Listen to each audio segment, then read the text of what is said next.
নতুন করে আরও ৩ দিনের হিট অ্যালার্ট জারি করেছে আবহাওয়া অধিদপ্তর। ৩ দিন পরে তাপমাত্রা কিছুটা কমলেও মে মাসে আবারও বাড়বে তাপপ্রবাহ। এদিকে তীব্র তাপে বিপর্যস্ত হয়ে পড়েছে জনজীবন। দেশের অনেক স্থানে গরমে অসুস্থ হয়ে পড়েছে দিনমজুর সহ অনেক স্কুল শিক্ষার্থীও। চুয়াডাঙ্গায় আজও সর্বোচ্চ তাপমাত্রা বিরাজ করছে। শফি মাহমুদ সাগরের রিপোর্ট। সূর্য যেন তীব্র আক্রোশে তাপ ঢালছে ধরণীতে। তাপ প্রবাহে ওষ্ঠাগত প্রাণ ও প্রকৃতি। হাঁসফাঁস অবস্থা চারপাশে। তাপ থেকে বাঁচতে ছায়া খুঁজছেন অনেকে, কেউ স্বস্তির জন্য পান করছেন রাস্তার অনিরাপদ পানীয়। আর জলাশয় পেলেই ছিন্নমূল শিশুদের গা ভিজিয়ে নেওয়ার চেষ্টা। বেশি বিপাকে শ্রমজীবী মানুষ। এইবার ভাই জাহান্নামের মতো নিঃশ্বাসের মতো আগুন ভাই এই এলাকায় পড়তেছে ভাই। পানি ঠান্ডা আছে না, ভালো লাগে। অবস্থা বড় খারাপ, বেশি খারাপ। প্রচন্ড গরম, এই গরমে কাজ করা খুবই কষ্টকর। এই গরমে কাজ করা কোনোভাবে সম্ভব না। অ্যালার্জি দেখছেন, এই শরীরে প্রচন্ড অ্যালার্জি।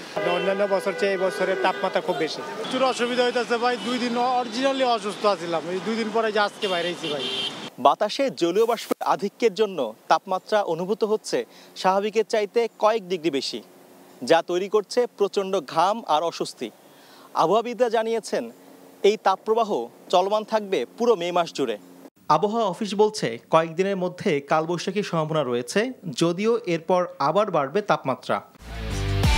একমাত্র ওয়ালটন এসি দিচ্ছে 1 বছরের রিপ্লেসমেন্ট গ্যারান্টি এবং কম্প্রেসারের 10 বছরের গ্যারান্টি। চুয়াডাঙ্গা জেলার উপর দিয়ে অতি তীব্র তাপপ্রবাহ বয়ে যাচ্ছে।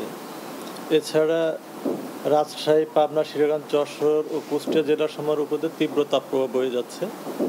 দিনাজপুর, রাঙ্গামাটি, চাঁদপুর, ফেনী ও বান্দরবান জেলাসহ রাজশাহী, খুলনা বিভাগের অবশিষ্ট জেলাসমূহ এবং ঢাকা ও বরিশাল বিভাগের উপর দিয়ে মৃদু থেকে মাঝারি ধরনের তাপপ্রবাহ বয়ে যাচ্ছে এবং তা অব্যাহত থাকতে পারে। এবং এই তাপপ্রবাহ অব্যাহত থাকার জন্য আমরা আজকে সকাল 9:30টার সময় আবার 72 ঘন্টার জন্য তাপপ্রবাহের সতর্কবার্তা জারি করছি। এদিকে তীব্র গরমে খুলনা, যশোর ও চুয়াডাঙ্গা সহ দেশের অনেক জেলার তাপমাত্রার পারদ 40 থেকে 41 ডিগ্রি সেলসিয়াসের নিচে নামছেই না। আর অসহনীয় এই দাবদাহের কারণে ডায়রিয়া সহ নানা ধরনের রোগবালায় আক্রান্ত হচ্ছে প্রান্তিক মানুষজন।